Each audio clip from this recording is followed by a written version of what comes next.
No domingo passado, nós começamos uma série de mensagens, Corações Aquecidos, onde nós vimos que, pelo Espírito de Deus, pela graça salvadora, nosso coração se torna aquecido para Deus. Nosso coração se torna capaz de se relacionar com Ele. Nosso coração se torna capaz de experimentar da sua salvação, de tudo que Deus é, de tudo que Ele nos oferece através de Cristo, seu Filho unigênito, que se entregou na cruz do Calvário por mim e por você. Tem tudo a ver com Ele, nada a ver conosco. É tudo pelos méritos de Cristo, não pelo nosso esforço pessoal, não pelos nossos méritos. É a graça de Deus nos alcançando. Mas essa é a experiência que todo cristão precisa viver. Todo aquele que conhece o Evangelho de Jesus precisa viver, o coração sendo aquecido pelo Espírito de Deus. Um coração frio, distante de Deus, que se torna realmente aquecido pelo Espírito e se torna perto de Deus. Deseja Deus, se aconchega em Deus, se volta para Deus. Essa é a experiência que Deus deseja para cada ser humano que Ele criou a sua imagem e semelhança.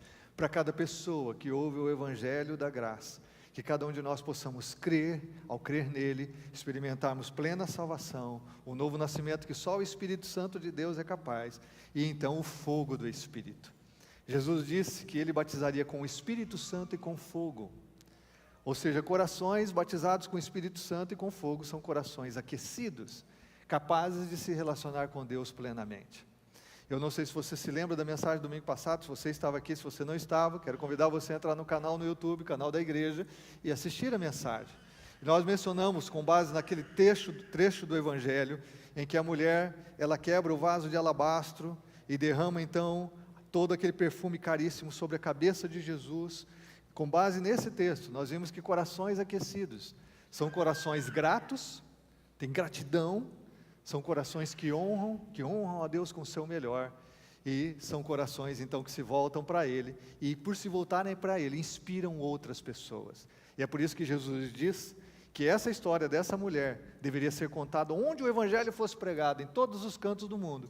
Essa história deveria ser cantada, ou compartilhada, contada, não pode ser cantada também, contada e compartilhada, para que as pessoas fossem inspiradas a viver exatamente com esse coração que se volta para Deus por inteiro, por completo. Bom, eu queria, nessa segunda mensagem da série, usar um pequeno recurso assim, de forma introdutória. Eu queria que a galera soltasse um vídeo bem rapidinho.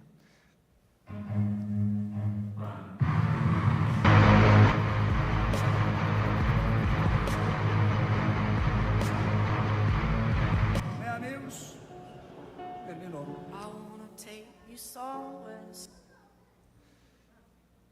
Deu para ver, não? Tão rápido, né? Mas são dois vídeos expondo a realidade de homens quando o buquê é jogado para eles. A gente sabe, você já teve uma cerimônia de casamento, as mulheres normalmente se reúnem, depois ali que a celebração está acontecendo, e a noiva tradicionalmente joga o seu buquê, e mulheres então, muito animadas normalmente, muito empolgadas, estão lá para receber o buquê. E simboliza que a pessoa que recebeu o buquê seria a próxima para se casar. E ali, jogando o buquê para homens, a gente vê uma coisa um pouquinho inusitada. Ali eu pus uma versão, talvez na Europa, pela vestimenta do pessoal, e uma versão brasileira. Que o camarada, inclusive, chuta o buquê. Pega de primeiro, um belíssimo chute. Um belíssimo chute. Foi no ângulo. Irmãos? Belíssimo chute. Eu queria ilustrar com esse pequeno vídeo o seguinte: nossa cultura, nossa sociedade, ela é avessa a compromissos. Avessa a compromissos. Então, isso faz parte dessa geração da pós-modernidade, onde nós somos avessos àquilo que representa tradição, aquilo que representa compromisso. Então, somos reticentes em relação ao casamento, reticentes em relação à família, reticentes em relação à igreja. E tudo isso que acontece na cultura que nós vemos, obviamente é levado para o relacionamento das pessoas com Deus. O número de pessoas, de homens e mulheres que vivem juntos como se fossem casados, mas não são, é grande. É muito grande e cresce todos os anos no Brasil. Pessoas que escolhem viver simplesmente juntos, no estado de amaziamento, ou fazerem um contrato, ao invés de uma aliança, que é o casamento. O que acontece com contratos é que contratos, se uma das partes que assinam o contrato não cumpre a sua parte, não faz o que deveria, na perspectiva do outro lado, então quer dizer que contratos podem ser rompidos. É por isso que quando nós contratamos uma empresa, um serviço, um prestador de serviço, existe um contrato. Porque se aquela pessoa não cumprir a sua parte, ou se nós não cumprirmos a nossa parte, então, obviamente, o contrato pode ser rompido. Casamento não é contrato, casamento é aliança. E quando a gente pensa em relacionamento com Deus, muitas vezes nós pensamos da mesma forma. Que relacionamento com Deus, a gente pode manter uma distância segura. Uma distância segura. Onde eu alivio a minha consciência, então não estou tão distante dele para não ficar com a consciência pesada, ou com culpa no meu coração de que eu não temo a Deus, ou que eu não me preocupo com Deus, mas também não vou tão próximo para que ele não seja Senhor do meu coração e queira guiar a minha vida, queira me dirigir. Então, aquilo que os homens ou as mulheres hoje também fazem isso, né? Às vezes querem estar num relacionamento sem se casar. É interessante que esses homens correram do buquê, todo mundo quer transar, né? Quer sexo, mas não quer compromisso. Por quê? Eu quero usufruir, ou eu quero usar, mas eu não quero cuidar. Então todo mundo quer os benefícios do relacionamento entre marido e mulher, mas não querem os compromissos, não querem o ônus do relacionamento. E quando nós olhamos para Deus da mesma forma, ou seja, queremos Deus perto da gente para nos abençoar, mas não tão perto para reinar no nosso coração. Por quê? Vivemos numa sociedade utilitarista, as pessoas são usadas, e nós muitas vezes nos deixamos ser usados. É descartável, relacionamentos são descartáveis, porque, se isso aqui já não serve para mim, já não atende às minhas expectativas, não atende às minhas necessidades, estou fora ou você está fora, e eu vou procurar alguém que faça isso. Por quê? O centro sou eu, meu coração, o que eu desejo. E aí a gente pode mencionar, a sociedade hedonista, o prazer é o fim último de todas as coisas, então tudo isso está combinado no pacote. Eu quero ter prazer, mas eu não quero ter compromisso. Eu quero ter prazer, mas eu não quero ter que cuidar de você. Eu quero ter prazer, mas eu não quero responsabilidade. Vocês acham que isso é uma realidade só na sociedade, nos relacionamentos? Então, pais que têm filhos, mas não têm responsabilidade em criá-los. Cônjuges, muitas vezes até que são casados, de fato, no civil, no religioso, mas que ao mesmo tempo vivem como se não fossem. Hoje nós vivemos na sociedade, então, exatamente isso, transferindo para o relacionamento com Deus. As pessoas querem desfrutar dos benefícios, do perdão, da graça, das bênçãos, não do compromisso, de um coração rendido, um coração consagrado, onde Deus pode fazer o que quiser com a nossa vida, porque o nosso prazer está na sua vontade, onde Deus pode pedir o que for de nós, porque realmente o nosso coração está nele, onde nós estamos comprometidos com toda a gratidão no nosso coração por sua salvação, em honrá-lo com o nosso melhor, com tudo que temos e somos. Aliás, Jesus disse que todo o Evangelho, toda a lei, todos os profetas, toda a Bíblia, se resumem em amar a Deus de todo o coração. Todo o coração. Mas nós também muitas vezes queremos usar Deus ao invés de servi-lo, usar Deus ao invés de honrá-lo. E obviamente essa atitude representa um coração não aquecido. E o tema da minha mensagem nessa manhã, nesse domingo, é corações divididos. Porque corações divididos não se mantêm aquecidos. Eu quero que você vá com essa frase para a sua casa, para o seu domingo, que você não esqueça isso. Corações divididos não se mantêm aquecidos. Não se mantêm aquecidos. Não há ninguém que tenha o coração aquecido para Deus, um coração pegando fogo para Deus, um coração apaixonado por Deus com um coração dividido. Aliás, Jesus diz em Mateus capítulo 6, que ninguém pode servir a dois senhores, e ali ele expressa, ninguém pode servir a Deus e o dinheiro.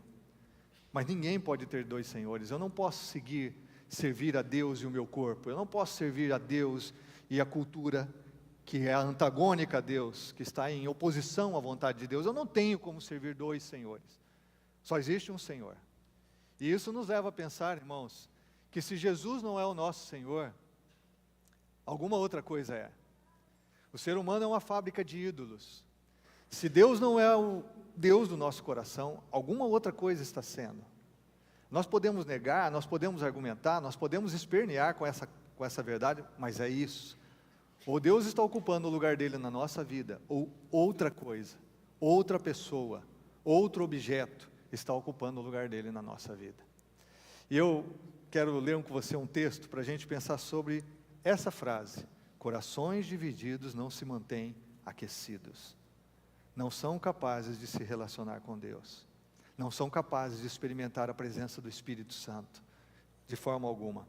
Eu quero convidar você a abrir a sua Bíblia num texto do Velho Testamento, porque eu quero ler com você um trechinho da história do profeta Elias.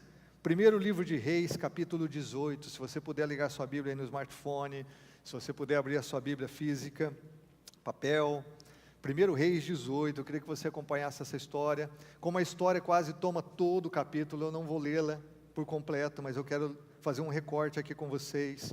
E eu vou mencionar todo o contexto, mas eu quero que você pense comigo com base nesse exemplo do profeta Elias. Se você conhece um pouquinho do profeta Elias, ou se você não conhece, quero aqui mencionar, o profeta Elias, ele é um profeta que Deus levanta no período de reinado de um rei chamado Acabe, que tem uma das mulheres mais perversas que o mundo conheceu e que a Bíblia se refere, que a Bíblia menciona, que é uma mulher chamada Jezabel. Ela era filha de um rei fenício, ela adorava outros deuses, especialmente promovendo a adoração a um deus chamado Baal. E essa mulher foi extremamente perversa. E Acabe, um homem frouxo, um homem sem liderança, um homem banana, né, manipulado por sua esposa. E, além disso, obviamente, Acabe é responsável por suas próprias escolhas. Ele também é descendente de um rei, obviamente, que não andou com Deus. Aliás, o reino de Israel havia sido dividido entre o reino do norte, que continuou se chamando Israel, e o reino do sul, que se chamava Judá. E no reino do norte, nenhuma linhagem dos reis, teve um único rei que andou com Deus. E Acabe é um desses. E nesse período que tem Acabe, é bastante mencionado, exatamente por conta do ministério do profeta Elias, nesse período, a nação de Israel vivia em devassidão, vivia em profunda idolatria, em profunda ruína moral, viviam em incrível rebelião contra Deus, e contra a sua palavra. Era um desastre, né? É um desastre social, um desastre econômico. E o que é interessante é que esse Deus Baal, ele era o Deus da colheita, ele era o Deus da chuva. E então Deus levanta o profeta Elias, cheio do seu poder, com o coração aquecido, e fala para o profeta chegar ao rei Acabe e dizer assim, que não choveria mais na terra de Israel, a não ser com base na sua palavra. E a Bíblia diz aqui que por 3 anos não choveu em Israel. Por 3 anos não houve chuva, todos os rios secaram, não havia colheita, não havia alimento, uma miséria em todos os cantos do país. Elias entra em cena agora porque Deus o chama. Ele foi primeiro sustentado no ribeiro de Querite, depois pela viúva de Sarepta, na terra de Sidom, de Tiro e Sidom, e aí Deus o chama para encontrar o rei Acabe. Agora você imagina esse rei considerava o profeta Elias o pior inimigo da nação. Esse rei havia feito de tudo para que Elias fosse encontrado, sem sucesso. Agora, o grande profeta de Deus se encontra com o rei Acabe. E aí que nós, então, vemos nesse encontro o seguinte: quando viu Elias, olha o que o rei Acabe disse-lhe. Quando o rei Acabe viu Elias, disse-lhe: é você mesmo o perturbador de Israel? Não tenho perturbado Israel, Elias respondeu, mas você e a família do seu pai têm. Vocês abandonaram os mandamentos do Senhor e seguiram os Baalins, o culto a Baal. Elias está diante de um rei que tinha poder para tirar a vida dele, mas em nenhum momento Elias se acovarda, em nenhum momento Elias retrocede, em nenhum momento Elias deixa de agir como profeta de Deus, com toda a autoridade em Deus. Aí olha o que Elias propõe: agora convoque todo o povo de Israel para encontrar-se comigo no Monte Carmelo, e traga os 450 profetas de Baal e os 400 profetas de Azerá, que comem à mesa de Jezabel.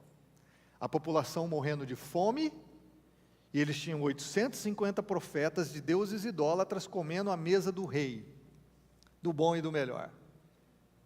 Não mudou muita coisa, né, irmãos? Mudou muita coisa? Fala a verdade. Hoje eu li que 8%, mais de 8% da população brasileira mora em favelas. Em cidades como Belém e Manaus, mais de 50% da população mora em favela no Brasil. Um país riquíssimo como o nosso, onde ninguém precisaria morar numa favela.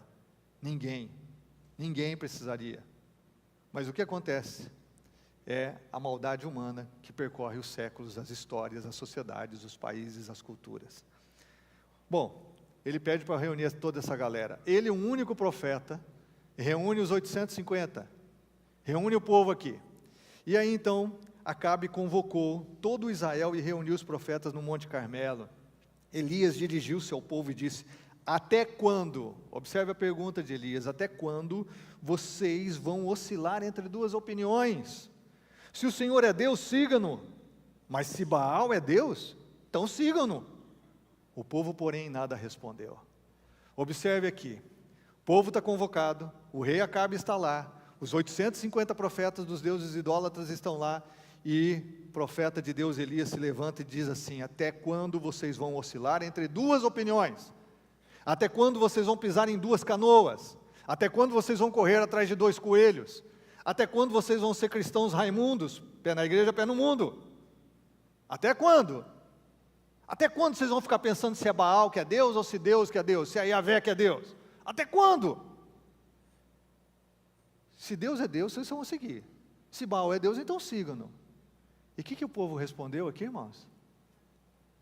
O que o povo respondeu? Nada. Sabe por quê?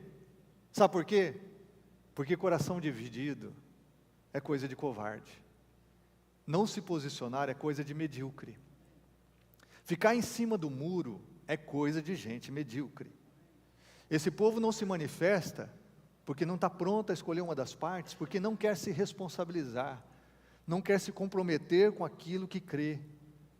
Hoje é diferente. Quantas pessoas estão em cima do muro? Se Deus é Deus, sigam-no. Se o dinheiro é teu Deus, siga. Se o sexo é teu Deus, se a ideologia política, se a filosofia platônica, seja o que for, então siga. A repreensão do profeta aqui, irmãos, é muito séria, porque ele está repreendendo corações que não se definem, que não se decidem, que não se posicionam. Eu gosto de uma frase do pastor Charles Swindoll, que ele diz assim: a coisa mais fácil a fazer quando somos oprimidos ou superados em número é permanecer naquele estado medíocre de não comprometimento. E era nesse lugar que vivia o povo de Israel. Elias, porém, nunca habitou ali. E é por isso que o profeta lhes disse: não é possível continuar nesse estado de obediência dividida por mais tempo. Obediência dividida, irmãos, obediência dividida é tão errada quanto a idolatria declarada. Obediência dividida ou parcial é desobediência. É desobediência. Eu sempre brinco assim: se você pega o seu filho de 8 anos e diz: filho, vai na padaria, compra 5 pãezinhos para a mãe, compra 1 litro de leite e traz o troco para a mãe. E aí o menino foi na padaria, ele comprou 5 pãezinhos, 1 litro de leite, 3 pirulitos, 5 chicletes. 5 chicletes. Esse menino obedeceu a mãe ou não? Não. Por quê? Porque obediência parcial é desobediência. Não, mas ele comprou os 5 pães. Ele comprou 1 litro de leite. Não, mas ele desobedeceu. Ele fez o que ele queria. Ele não fez o que a mãe mandou. Com Deus é a mesma coisa, irmãos. Quando eu escolho recortes do Evangelho, da Bíblia, para viver o que eu acho que Deus pensou correto, e vivo outras coisas, eu racionalizo, eu argumento, e essas coisas não são para hoje, ou essas coisas não são para mim, eu acho que Deus não acertou muito quando Ele falou esse tipo de coisa aqui. Quando eu e você fazemos isso, nós estamos o quê? Quem é Deus então? É o Deus que nós dizemos adorar, que cantamos para Ele, oramos para Ele, ou somos nós que estamos definindo o que é certo ou errado? Coração dividido é assim. A gente pega as partes que a gente gosta da Bíblia, do Evangelho, da verdade, e a gente descarta as que a gente não gosta. É como se você dissesse que adorava a Deus, mas você faz a roupa e passa as medidas para Deus usar. Ele não pode ser Deus. Ele tem que se encaixar nos meus padrões, e não eu que me encaixo nos dele. Ele é que tem que se encaixar aos meus desejos e às minhas expectativas do Deus que criou todas as coisas, e não eu que tenho que me encaixar aquilo que Ele já estabeleceu. E isso é o evangelho antropocêntrico, o homem no centro, ao invés do evangelho cristocêntrico, Cristo no centro. Muitos de nós agimos como se a gente estivesse num buffet de verdades religiosas. A gente pega um pouquinho dessa verdade aqui, a gente pega um pouquinho dessa religião ali, e a gente se serve, é o self-service religioso. Porque eu não quero abraçar a verdade de que existe um único Deus verdadeiro. Um único caminho e verdade é a vida, e ninguém vem ao Pai senão por Ele. Eu não quero abraçar a verdade de que existe um único Senhor e Salvador, um único Deus que escolhe morrer na cruz e pagar o preço do meu pecado, um único Deus que reina soberanamente na história e sobre as nações, sobre todos os poderes. Eu não quero me render ao fato de que existe um Deus que tem domínio tão grande que Ele poderia fulminar a minha vida exatamente nesse momento. Eu não quero me render ao fato de que eu dependo desse Deus todos os dias. Esse é um coração dividido. Eu quero só mencionar um exemplo do Velho Testamento e depois mencionar 2 textos do Novo Testamento que reforçam a história de Elias. O primeiro é o rei Saul. O rei Saul foi ungido pelo profeta Samuel, Deus levantou no trono, foi escolhido e Deus deu uma tarefa para ele, que ele deveria fazer uma higiene social na época, porque havia um povo que era extremamente promíscuo, imoral, idólatra, e Deus diz assim, você vai eliminar todo esse povo. Só que ele tinha que eliminar também tudo que eles tinham, os animais, tudo. Era realmente uma higiene para o mundo, para o bem do mundo, para o bem das outras nações. E o que acontece é que o rei Saul não faz do jeito de Deus. Ele realmente elimina as pessoas, mas ele guarda o melhor dos animais. E ele ainda dá um motivo espiritual, não, a gente guardou para oferecer adoração a ti. Olha o que o profeta Samuel diz para o rei Saul, ele diz assim, acaso tem o Senhor tanto prazer em holocaustos, em sacrifícios, quando em que se obedeça a sua palavra? A obediência é melhor do que o sacrifício, e a submissão é melhor do que a gordura de carneiros, pois a rebeldia é como o pecado da feitiçaria, e a arrogância como o mal da idolatria. Assim como você rejeitou a palavra do Senhor, ele o rejeitou como rei. Mas ele não fez o que Deus disse, fez parcial. Obediência dividida, obediência parcial é desobediência. Ele fez parte, mas a outra não. Ele fez o que ele queria. Ele fez o que ele achou que deveria fazer. Honrou em parte Deus e desonrou com a outra ação. Você já ouviu aquela frase assim, que o cara acende uma vela para Deus, outro para o diabo? Já ouviu essa frase? Acende uma vela para Deus, outro para o diabo. Eu quero dizer para você o seguinte, em todo contexto bíblico, aquele que tem os meus mandamentos e os guarda, esse é o que me ama. E aquele que me ama será amado por meu Pai, e eu virei e me manifestarei a Ele. Aquele que tem os meus mandamentos e o guarda. Todo Velho Testamento e Novo Testamento tem um princípio fundamental de amor e de honra a Deus. Amor e honra a Deus são expressos através da fidelidade, da lealdade, da obediência, que não é parcial, mas é completa. Observe o que o profeta diz aqui. Ele está dizendo, você vir prestar sacrifício ao Deus Baal, ao Deus Moloque, aos deuses falsos do Velho Testamento, ou aos deuses de hoje, você vir e adorar aqui, não é tão ruim, não é tão ruim, quanto a tua desobediência. Na verdade, o que o profeta está dizendo é o seguinte, que a nossa desobediência é igual você vir e trazer um animal numa encruzilhada, um animal diante de um altar de um Deus idólatra, é a mesma coisa.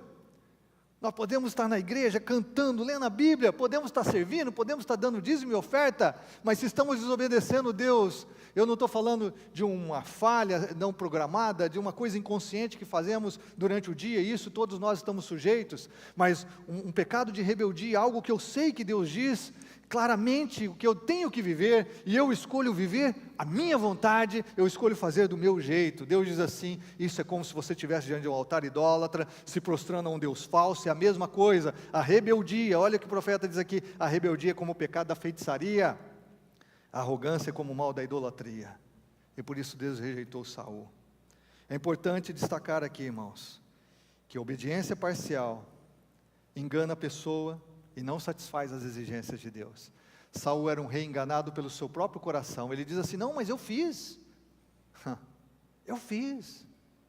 Deus diz, não, você não fez, eu te rejeito, você não me obedeceu, você não foi leal a mim, você não foi fiel a mim. O problema com isso é que o coração dividido entra numa síndrome do auto-engano, a gente se engana, não, mas eu sou tão bonzinho, Eu nunca fiz mal para ninguém, eu nunca matei uma mosca. Nossa, mas eu sou tão bonzinho, tem tanta gente pior do que eu. Inclusive eu conheço alguns aí na igreja, pastor, muito piores que eu. Deus diz assim, para você ser fiel a Ele, honrar a Ele, obedecer a Ele, porque você vai prestar contas a Ele. O que Jesus afirmou em Mateus 12:30? Palavra muito séria. Jesus, a pessoa que mais amou no mundo, que se entregou por cada um de nós. Mas olha o que Jesus disse: aquele que não está comigo está contra mim. Aquele que comigo não ajunta, espalha. Não tem como servir dois senhores, não tem como servir com o coração dividido. Olha o que o irmão de Jesus afirmou no livro de Tiago, falando de pedirmos sabedoria a Deus, porque Deus tem sabedoria a dar liberalmente, abundantemente. Olha o que ele diz no verso 6 de Tiago capítulo 1, ele diz assim: peça porém com fé, sem duvidar, pois aquele que duvida é semelhante à onda do mar, e agitada pelo vento. Não pense tal homem que receberá coisa alguma do Senhor. É alguém que tem mente dividida e é instável em tudo o que faz. Ou seja, alguém que não tem o coração entregue, rendido, o coração aquecido pelo Espírito de Deus, consagrado a Deus, comprometido com Deus. Alguém que não chuta o buquê, mas alguém que abraça o buquê. Alguém que se agarra aos braços de Jesus que estão estendidos na sua direção. Alguém que abraça Jesus com todo o coração. Esse alguém tem estabilidade. Esse alguém pode passar por lutas, dificuldades, circunstâncias contrárias, mas você vai notar que essa pessoa, ela tem estabilidade na sua fé, na sua relação com Deus, na sua relação com as pessoas. Essa pessoa tem os pés firmados sobre a rocha, a sua casa está edificada sobre a rocha. Essa pessoa não é instável em tudo que faz. Gente de coração dividido, uma hora está acendendo vela para o diabo, outra hora está acendendo vela para Deus. Gente de coração dividido, tem hora que está no culto pegando fogo para Jesus, tem hora que nem aparece. Gente de coração dividido, ele serve empolgado por uma semana, um mês, depois perdeu o prazer de servir a Deus. Quantas pessoas, eu vou falar aqui como cristão, irmão na fé de vocês e pastor, quantas pessoas que eu já vi, que já chegaram para mim com a cara lavada e disseram assim: não funcionou, pastor. Eu até servi assim, dei tudo de mim, mas não funcionou. Mas não funcionou o quê? Não, Deus não fez o que eu queria. Deus não fez o que eu queria. Deus ainda não fez nada. Muito bem. Muito bem. O que Tiago diz ali? Não pense, tal homem, que receberá alguma coisa do Senhor. A Bíblia explica a gente, irmãos. A Bíblia revela nosso coração. É por isso que é tão importante meditarmos na Bíblia, lermos a Bíblia todos os dias, a estudarmos a Bíblia nos grupos de crescimento, estudarmos a Bíblia aqui no culto, porque ela revela o nosso coração. Na misericórdia de Deus, Deus ainda derrama bênção sobre nós. Tem gente que chega para mim e fala assim: não, pastor, eu sei que a minha vida está errada nessa área, mas Deus tem me abençoado tanto. Olha, fui promovido do emprego, consegui quitar o carro. Olha, mas Deus tem me abençoado demais. Como que Deus está te abençoando, rapaz? Quer dizer que as coisas estão funcionando para você, significa que Deus está te abençoando? Não, porque Deus não abençoa alguém que está na desobediência. É a ilusão do seu coração. Você pode estar desfrutando da misericórdia de Deus em algumas áreas da sua vida, mas não pense que Deus está se alegrando com o teu coração. Não pense que Deus está tendo prazer na sua alma, como Ele expressa na Bíblia em tantas pessoas. Aliás, o profeta Elias foi um privilegiado que foi inclusive, não passou pela morte, mas foi arrebatado, assim como Enoque que andou com Deus. Não pense que Deus está dizendo de mim e de você, se nós estamos em rebelião, em rebeldia, servo bom e fiel, você foi fiel no pouco, eu vou te colocar no muito. A minha alma tem prazer em você. A Bíblia é muito clara, irmãos. Elias pediu que o povo saísse de cima do muro da indecisão. E com você e comigo é a mesma coisa. Ou você é a favor de Deus, ou você é contra Ele. Ou você está juntando, ou você está espalhando. Ou você está contribuindo para a salvação de outras pessoas, ou você está impedindo que pessoas cheguem a Deus, atrapalhando a obra de Deus na vida de outras pessoas. É assim, não tem meio termo, não tem em cima do muro, não tem caminho alternativo, não tem atalho para a salvação, não existe. A Bíblia é extremamente clara. Lá no Velho Testamento, Deus diz assim no livro de Deuteronômio: eis que ponho diante de vocês a bênção e a maldição, a vida e a morte. Só tem dois caminhos, só tem dois caminhos. Gente indecisa é gente que fica com o coração frio. Gente indecisa não tem impacto espiritual na vida dos outros. Gente indecisa não tem calor, não tem paixão, não tem influência, não tem autoridade para abençoar outras pessoas. Gente indecisa não consegue desfrutar de tudo que Deus é, de tudo que Deus conquistou na cruz do Calvário pelo sangue do seu Filho, exatamente porque a indecisão revela que a gente não confia em Deus. Porque quem confia se compromete, quem confia se entrega, quem confia assume publicamente a sua fé, quem confia descansa na sua salvação, quem confia vive uma vida sobrenatural no poder do Espírito, e é isso que é coração aquecido. O grupo dos indecisos é um grupo que representa aqueles que conhecem a verdade sem praticá-la, que sofrem de paralisia espiritual, que professam fé sem viverem baseados na verdade, que estão iludidos vivendo uma grande mentira, e o pior de tudo ainda, como já mencionei, é que não sentem o seu problema. Pessoa de coração dividido, de mente indecisa, pode frequentar a igreja por 50 anos sem ver o seu problema. Pode ser boa gente, pode viver uma vida pacífica, uma vida que funciona, sem nunca ter rendido de fato seu coração a Deus. Esses dias eu fiz uma visita, e eu e a André, minha esposa, estávamos visitando um casal, e a esposa do casal disse assim, contando o testemunho de conversão dela, e ela falou assim, olha pastor, foi tão importante a minha decisão, porque através da minha decisão, eu tive irmãos que se converteram, minha mãe se converteu, meu sogro, minha sogra, e ela foi falando, meu namorado na época se converteu, hoje nós temos os filhos convertidos, ou seja, quando eu olho a decisão que eu tomei lá atrás, como isso teve impacto na vida de tanta gente, eu falei, é exatamente isso. É exatamente isso. Quando uma pessoa se rende a Deus de todo o coração, quando uma pessoa sai do muro da indecisão, quando uma pessoa deixa de ter coração dividido, isso tem um impacto na vida de tantas outras pessoas. O calor da presença de Deus, o coração aquecido, a paixão pelo Evangelho, o amor de Deus, isso vai impactar tantas pessoas.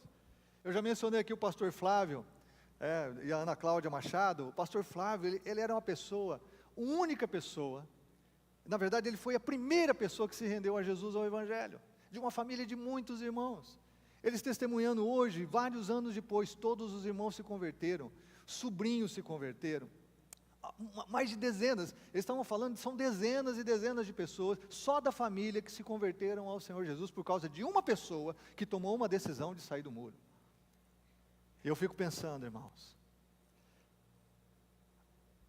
coração dividido, a posição do meio, ela não é só medíocre, ela é danosa, ela é prejudicial.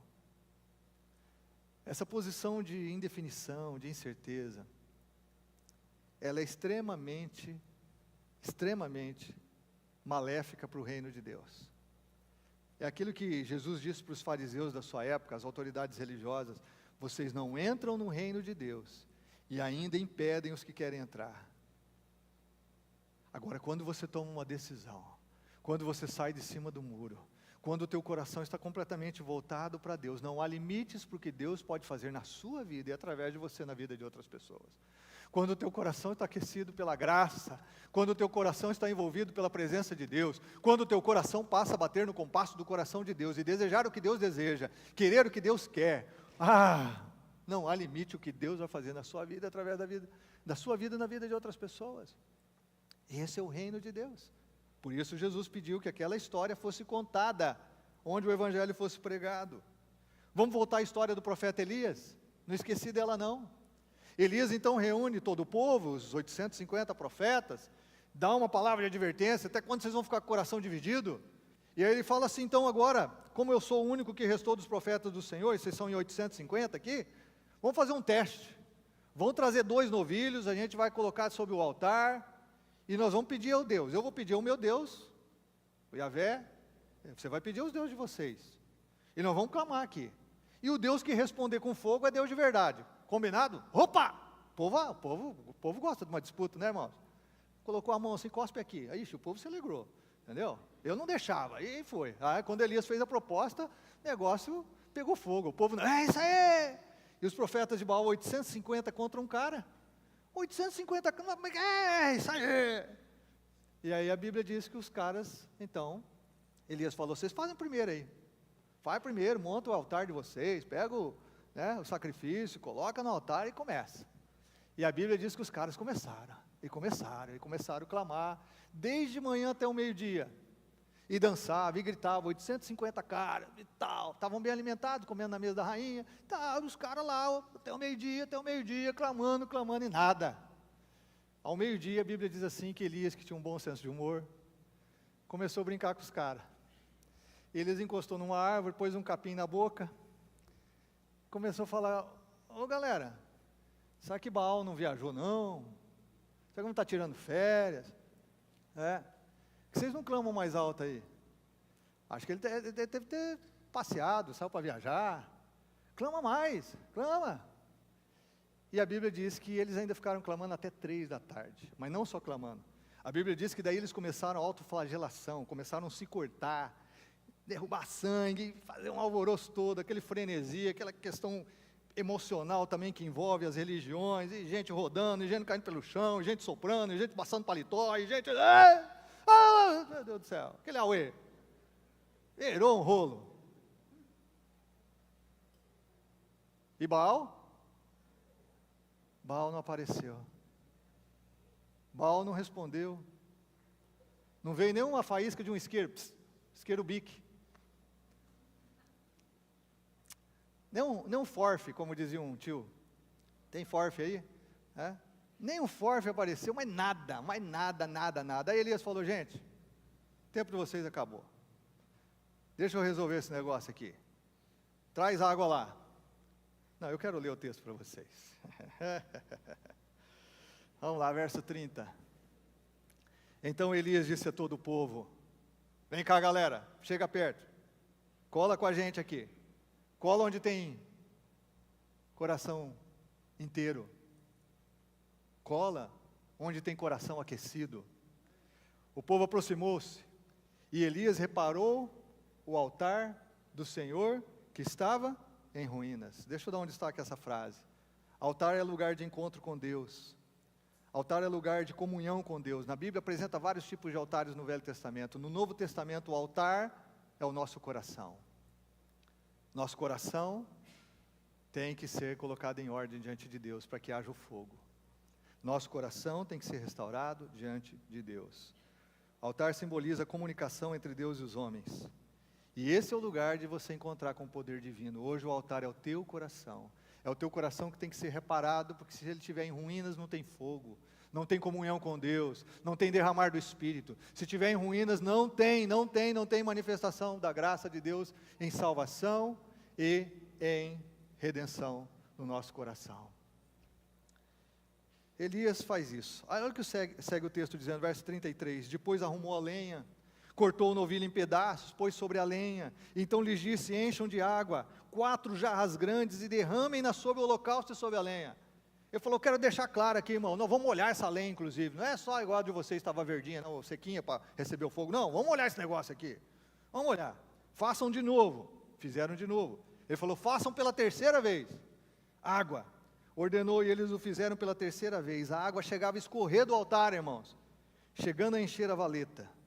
A hora do sacrifício, o profeta Elias colocou-se à frente, não se cortou, não passou paletó, não soprou sobre o povo, não fez nada não, ele só orou, irmão. Quem tem autoridade não precisa ficar fazendo atrapalhada, quem tem autoridade não precisa ficar inventando coisa. Ele só orou, Senhor Deus de Abraão, de Isaac e de Israel, que hoje fique conhecido que Tu és Deus em Israel, e que eu sou Teu servo. Líderes, homens, são só servos, não são deuses, só há um Deus verdadeiro, irmãos, a Ele toda a glória e todo louvor. Se Deus usa a mim, a você, qualquer um de nós, toda a glória a Deus, porque nós somos meros servos. Ele dizia, olha, que o povo entenda que eu sou Teu servo, e fiz todas essas coisas por ordem Tua, não sou eu que estou fazendo, é o Senhor que está fazendo. Responde-me, ó Senhor, olha esse verso, responde-me para que este povo saiba que Tu, ó Senhor, és Deus, e que fazes o coração deles voltar para Ti. Então o fogo do Senhor caiu e queimou completamente o holocausto, a lenha, as pedras e o chão, e também secou totalmente a água da valeta, meus irmãos. Quando o povo viu isso, todos caíram prostrados e gritaram, o Senhor é Deus, o Senhor é Deus. Aleluia!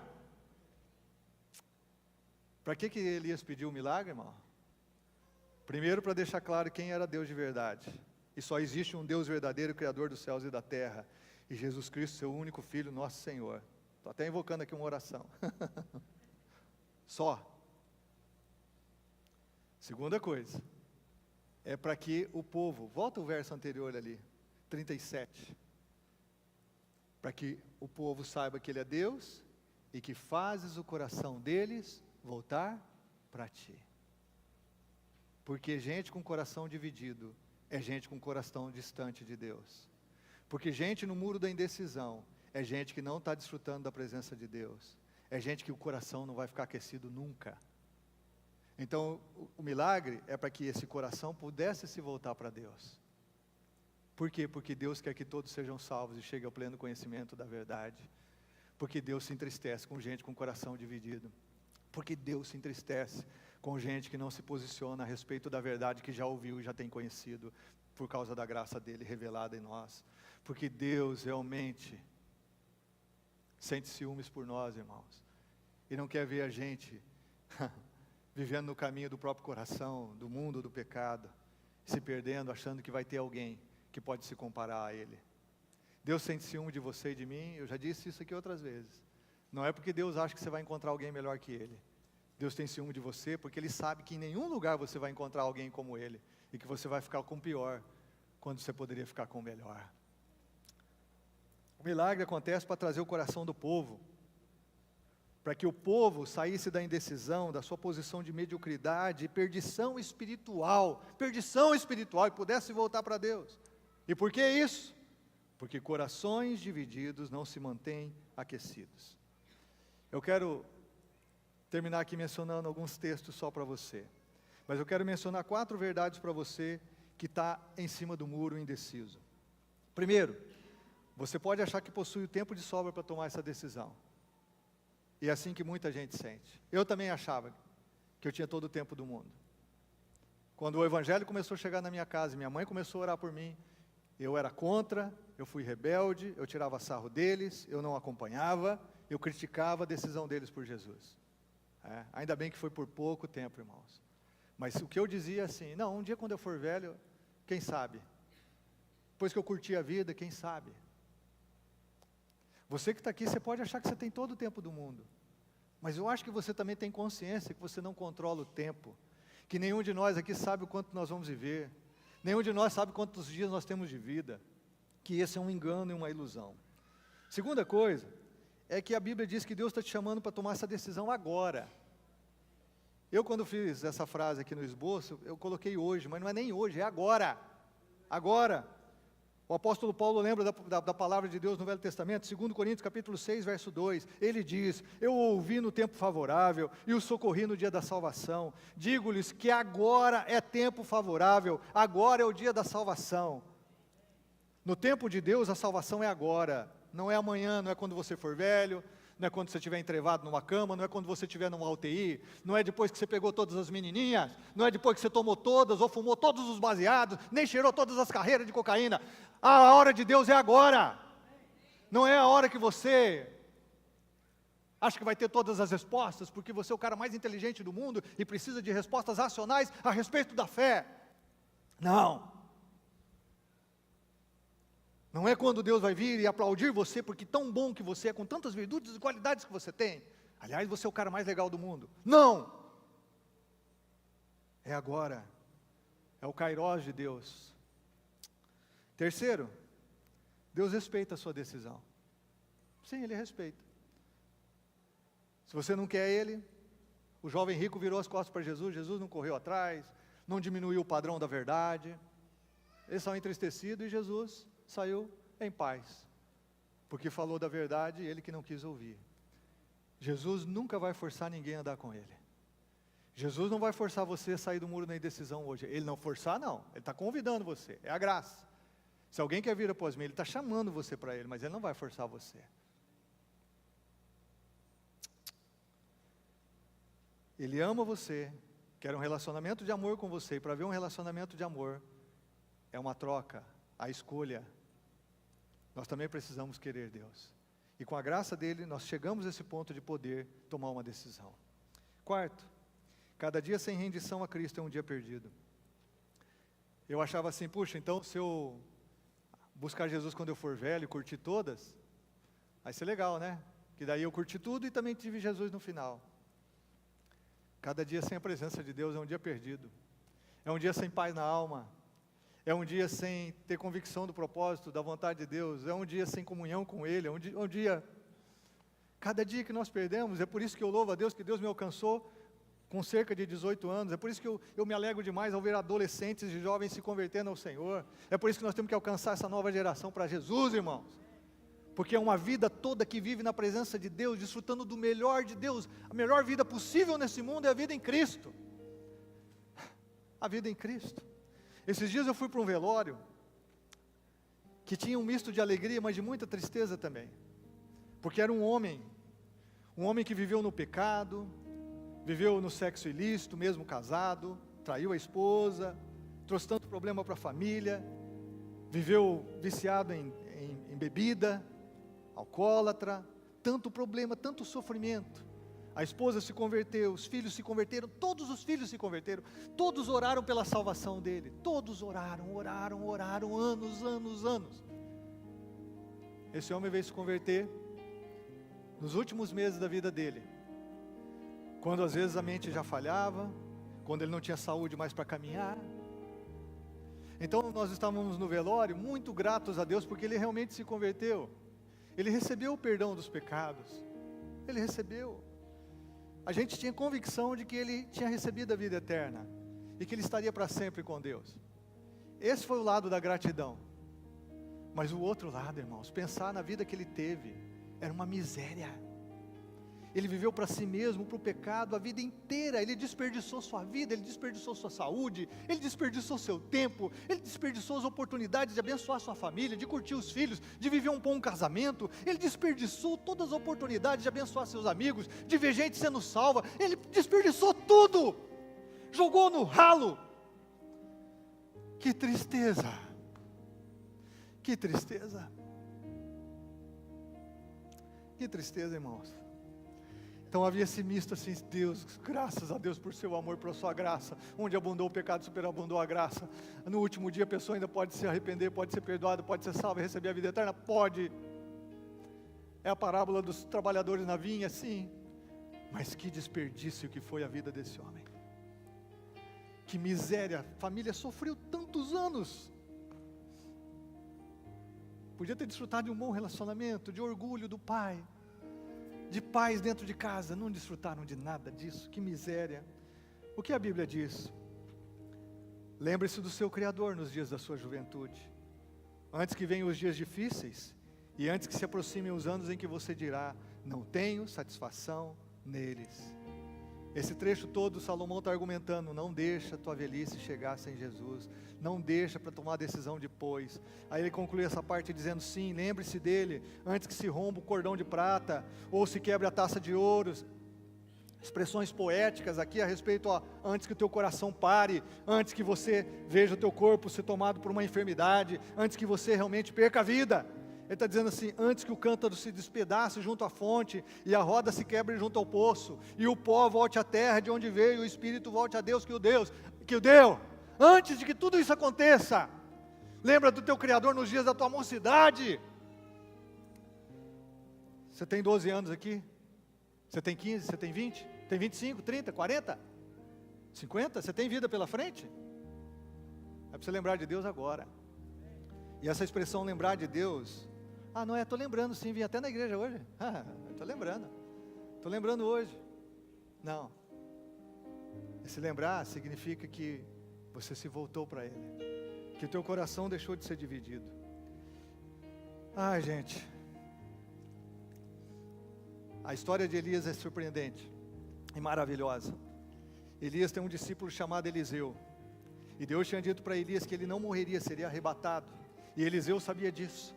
E Eliseu queria seguir Elias, porque ele queria o mesmo espírito que estava em Elias, e ele queria, e ele pede essa oração, eu quero, Elias, eu quero ter a porção dobrada do teu espírito, eu quero ter o que você tem, ainda quero ter mais.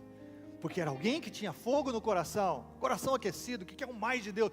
Não é orgulho nenhum, não é pecado nenhum você querer mais de Deus. Eu quero mais de Deus. Elias disse assim: se você estiver comigo quando eu for arrebatado, isso vai acontecer. E aí eles passam por vários lugares, e todos os outros profetas estão falando: ó, Elias vai ser tirado. E Eliseu segue junto. Eles passam o rio Jordão, sabe como? Elias pega o seu manto e bate no rio Jordão, e o rio se abre. Então Elias e Eliseu passam lá, e depois que eles passam, os carros de fogo de Deus vêm, e Elias é arrebatado, some diante de Eliseu. E agora Eliseu está sozinho do outro lado do rio. O que Eliseu faz? Eliseu pega o manto e volta para o rio. E olha o que o texto bíblico diz: então bateu nas águas do rio com o manto e perguntou: onde está agora o Senhor, o Deus de Elias? Onde que está o Deus de Elias? O Deus de Elias está no mesmo lugar sempre, sentado no trono soberano, com todo o poder nos céus e na terra. O Deus de Elias está sempre no mesmo lugar. Houve gente que tem coração inteiro para Ele. Seus olhos passam por toda a terra para mostrar-se forte para com aqueles cujo coração é totalmente dele. Segundo Crônicas 16:9. Onde que Deus está? Está sempre no mesmo lugar. Ele bate na água, as águas se dividem e Ele atravessa. Minha pergunta para você é o seguinte: não é onde está o Deus de Elias, porque a gente sabe onde está o Deus de Elias. Minha pergunta para você é: onde está o Elias de Deus? Onde estão os Elias de Deus? Gente com o coração aquecido, pegando fogo por Deus. Onde estão os Elias de Deus, irmãos? Onde estão os Elias de Deus? Porque o Deus de Elias está no mesmo lugar. Mas onde estão os Elias de Deus? Onde estão os adolescentes, os jovens, os homens e mulheres rendidos a Deus? Onde estão na nossa geração homens como o profeta Elias? E você vai dizer assim: não, mas Elias era muito especial, ninguém pode viver o que ele viveu. Olha o que diz Tiago capítulo 5, olha esse texto.